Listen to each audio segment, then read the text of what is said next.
Marcos, entre os municípios da região sudeste do Pará que concordaram no fechamento das praias durante o mês de julho está Conceição do Araguaia, Floresta do Araguaia, Santana do Araguaia, São Félix do Xingu e Xinguara. O objetivo do fechamento dos balneários e praias nessas regiões é evitar aglomerações durante o mês de julho que podem contribuir para a disseminação do novo coronavírus. Os promotores devem solicitar ao governo do estado fiscalização nesses locais para coibir a presença de banhistas. A região do Araguaia conta com apenas 18 leitos para atender a população do sudeste do Pará. Priscila Pinheiro para o Nazaré Notícias. O Ministério Público Federal enviou na última segunda-feira a recomendação à Prefeitura e à Secretaria de Educação de Óbidos, aqui no Pará, para que o município cumpra a legislação e garanta que pelo menos 30% dos recursos federais destinados à compra de alimentos da merenda escolar sejam investidos na aquisição de produtos da agricultura familiar. O MPF também recomendou à Prefeitura e à Secretaria de Educação de Óbidos que realizem chamadas públicas diferenciadas para a compra de alimentos da merenda escolar proveniente dessa agricultura familiar até o dia 31 de agosto. E o aumento no uso da internet no Brasil durante a pandemia mostrou um cenário desigual no acesso a serviço entre crianças e adolescentes de diferentes regiões do país. O estudo mostra que entre aqueles que têm acesso à rede, a própria casa é apontada como local de acesso por 92%. No entanto, enquanto nas classes A e B apenas 1% não acessa a internet em casa, esse percentual sobe para 17% em classes D e E. O acesso é desigual também entre as regiões do país. Na região Centro-Oeste, por exemplo, 98% tem acesso à internet, 96% na região Sudeste e 95% na região Sul. Já nas regiões Norte e Nordeste, esse percentual cai para 79%. Segundo a pesquisa, no total, 4,8 milhões de crianças e adolescentes de 9 a 17 anos vivem em domicílios sem acesso à internet no Brasil, o que equivale a 18% dessa população.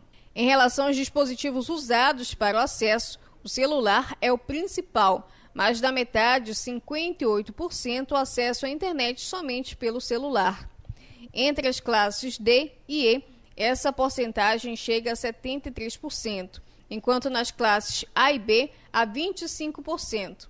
Em todo o país, pouco mais de um terço, 37%, usa o celular e o computador para acessar a rede.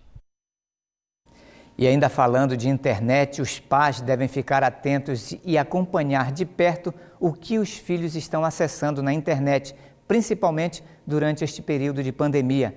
Criminosos estão se aproveitando deste período para cometer crimes virtuais. E na entrevista de hoje vamos entender como deve ser a relação das crianças e dos adolescentes com os meios digitais. Como proteger seus filhos dos perigos da internet?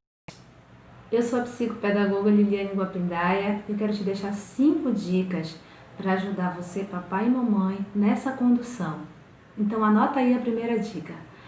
A primeira dica é muito importante que você converse com seu filho, que você explique para o seu filho a importância da privacidade, de manter a privacidade, de evitar o compartilhamento de informações pessoais, dados importantes, números de cartão de crédito, CPF, endereço e etc. É muito importante que esse diálogo aconteça entre você e seu filho. Dica número 2. Você vai precisar trabalhar com o seu filho a confiança. Você vai precisar dialogar com seu filho e exercitar a confiança. O seu filho precisa saber que existem alguns sites, que existem alguns recursos na internet que são recursos prejudiciais, que podem atrapalhar e isso levar o seu filho a cometer atos perigosos. Então, converse com seu filho sobre essa questão da confiança. Abra o diálogo e deixe o seu filho seguro, tranquilo, para poder ter a a necessidade ou a vontade de conversar com você, para que seu filho se abra com você, para que ele diga para você com quem ele falou, com quem ele está falando. É muito importante que você dê essa abertura para o seu filho. Então, o diálogo vai como essa segunda dica. A terceira dica, é muito importante que você tenha acesso à senha do seu filho. Sim, verifique qual é a senha, tenha acesso a essa senha. Você precisa estar atento a essas trocas de senha, se seu filho trocou, se ele não trocou. E principalmente observar com regularidade o histórico de acesso à internet. Então verifica lá o que o seu filho acessou, quais foram os sites que o seu filho acessou. Isso é uma forma de você controlar o seu filho, mas ao mesmo tempo manter a confiança com o seu filho, sempre mantendo o diálogo com ele, deixando o seu filho aberto para poder, se seguro para poder falar com você, tudo bem? Então a dica número 4. Bem, é importante que essa dica número 4, ela seja de fato realizada com as orientações na rotina. Você, pai, você, mãe, precisa estabelecer uma rotina diária de atividades para o seu filho. Por quê? Porque o seu filho não pode passar o dia inteiro na internet.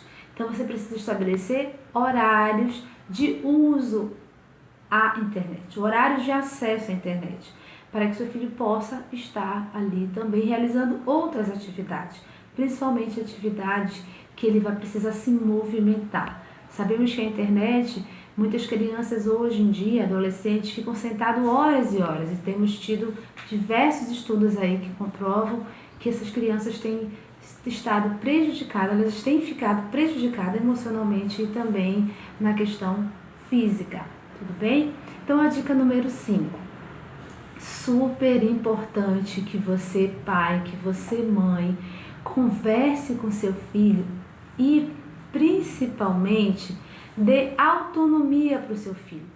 Autonomia, sim, você precisa transmitir para o seu filho essa confiança de que você também está seguro, que você também está confiando nele.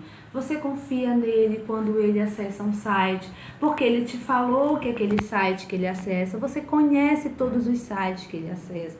Então, a autonomia você precisa dar para o seu filho. Não é que você vai deixar seu filho fazer o que ele quiser. Não é isso. Você precisa conversar com ele, deixar ele ter autonomia para acessar sites que você conheça e sites que você considere seguro para o acesso. Então, entra num diálogo com ele, conversa com ele, pergunta qual é a rede social que ele gosta, pergunta qual é o site preferido dele, quais são os youtubers que ele gosta, porque aí você conhecendo toda essa rede de acesso do seu filho, você evita que o seu filho ele faça algo, por exemplo, que você não concorde. Então, diálogo, confiança e autonomia. E em Santarém, no oeste paraense, os usuários do Detran poderão agendar atendimentos através do telefone. Os serviços estarão disponíveis de segunda a sexta-feira, de 10 da manhã às 7 da noite. Quem conta os detalhes é